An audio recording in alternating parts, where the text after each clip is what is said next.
میرے پاس دو مین ذرائع تھے. ایک تو یہ کہ یہ کتاب شہید حکیم محمد سعید بارے جو میں نے پڑھی، اور اس کے علاوہ بہاولپور میں شعبہ طب کی معروف شخصیت ہیں حکیم پیر عبدالرحیم ہاشمی، جو کہ ڈسٹرکٹ پریزیڈنٹ ہیں پاکستان ایسوسی ایشن فار ایسٹرن میڈیسن بہاولپور، ہمدرد مطب بھی چلا رہے ہیں.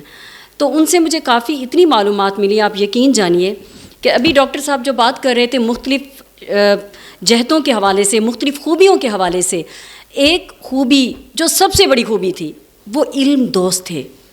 کسی بھی انسان کے پاس جو بہت مصروف ہوتا ہے، اس کے دن رات مصروف ہوں، مختلف ادارے چل رہے ہوں، لوگوں کے ساتھ وہ کر رہا ہو، وہ لکھ نہیں سکتا بیٹھ کے.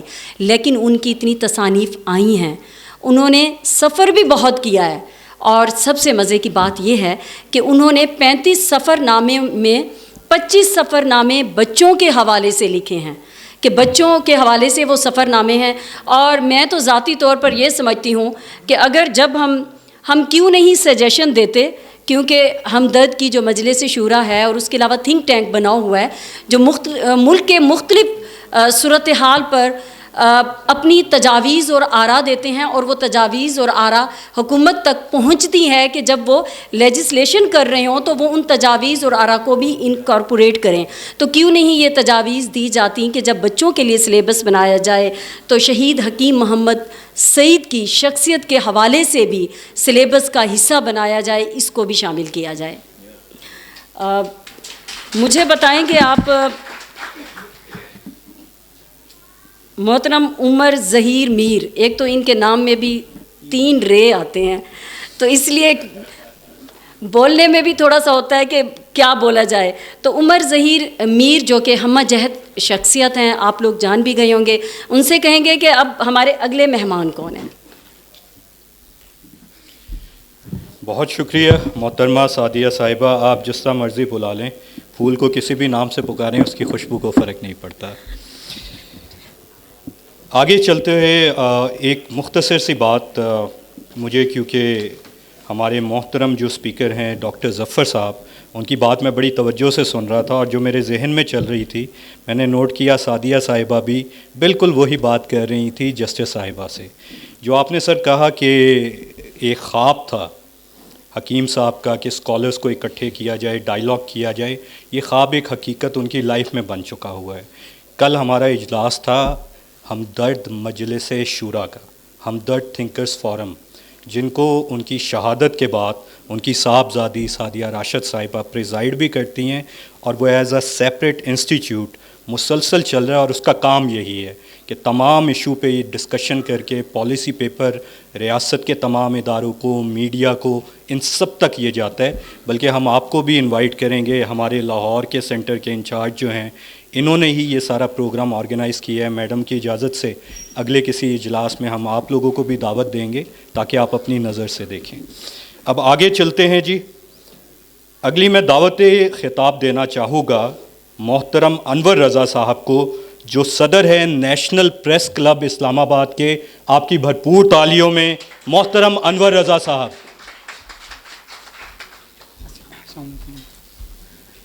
شکریہ. بسم اللہ الرحمن الرحیم. محترمہ سعدیہ راشد صاحبہ، محترم سینیٹر مشاہد حسین سید صاحب، محترمہ ناصرہ جاوید اقبال صاحبہ، معزز مہمانان گرامی، شرکائے مجلس، السلام علیکم. ہمدرد فاؤنڈیشن کا بیحد مشکور ہوں کہ جنہوں نے مجھے اس تاریخ ساز شخصیت سے متعلق اظہار خیال کا موقع دیا. محترمہ سعدیہ راشد صاحبہ کا بھی ممنون ہوں کہ آپ نے مجھے اس پروقار تقریب میں شرکت کی دعوت دی. مجھ سے پہلے آنے والے مقررین نے شہید حکیم محمد سعید صاحب سے متعلق ان کی طبی علمی خدمات کا اظہار کیا. ڈیفینیٹلی ان کی شخصیت کے بہت اہم پہلو جن پر اظہار خیال کیا جائے تو یہ تقریب کم پڑے گی. اس لیے میں اپنی بات کا آغاز کرنے سے پہلے حاضرین مجلس کے سامنے ایک ریکویسٹ رکھنا چاہوں گا کہ نیشنل پریس کلب کی جانب سے میں ایک درخواست پیش کرتا ہوں کہ اس طرح کی تقریب کا انعقاد ہم بھی وہاں پر کریں. اس کا مقصد یہ ہے کہ ہمیں اپنی اتنی قدور شخصیات جنہوں نے ایک ملک کی خدمت کے لیے اپنی زندگی بسر کر دی، زندگی گزار دی، اپنی جو خواہشات تھیں انہیں ختم کر دیا، تو ان کے لیے ہماری جو نوجوان نسل ہے انہیں کم از کم اس کا احاطہ کرنا ہوگا اور انہیں یہ جاننا ہوگا کہ حکیم محمد سعید شہید کتنی بڑی شخصیت تھی. میں ہمیشہ ایک بات کرتا ہوں کہ ہم سب نے دار فانی سے کوچ کرنا ہے، لیکن جو چیز باقی رہتی ہے وہ انسان دوستی، خدمت اور آپ کا کردار ہوتا ہے کہ جب آپ اس دنیا سے چلے جاتے ہیں تو آپ کی خدمات اور آپ کا کردار ہمیشہ زندہ رہتا ہے. یہی وجہ ہے کہ حکیم محمد سعید شہید ہم سب کے دلوں میں زندہ ہیں اور رہتی دنیا تک زندہ رہیں گے. میں سمجھتا ہوں کہ جہاں ان کی طب سے متعلق اتنی خدمات ہیں، انہوں نے خدمت کے لیے پاکستان میں جس طبقے کو چوز کیا جو نگلیکٹڈ تھا، وہ بڑی امپورٹنٹ بات ہے.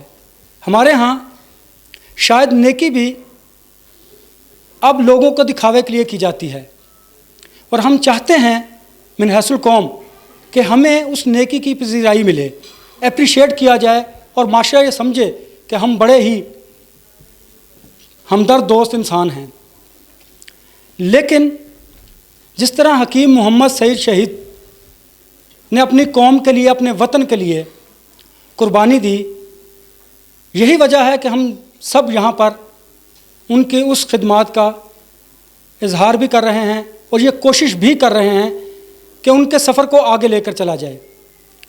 اور وہ تبھی ممکن ہے کہ جب ہم ان کی ان خدمات کے اعتراف میں اپنی نوجوان نسل کو علم کے ذریعے اس سے روشناس کروائیں گے. میں سمجھتا ہوں کہ حکیم محمد سعید شہید نے جس طرح اس ملک کے مرحوم، محکوم، مجبور طبقات کو جوڑے رکھا اور ان کے لیے اپنی زندگی وقف کی، ہمیں ان کے اس پہلو کو آگے لے کر چلنا ہے. اور وہ کیسے ممکن ہے کہ جب ہم حقیقی معنوں میں اپنی اس قوم اور اپنے ملک کے لیے کنٹریبیوٹ کریں گے.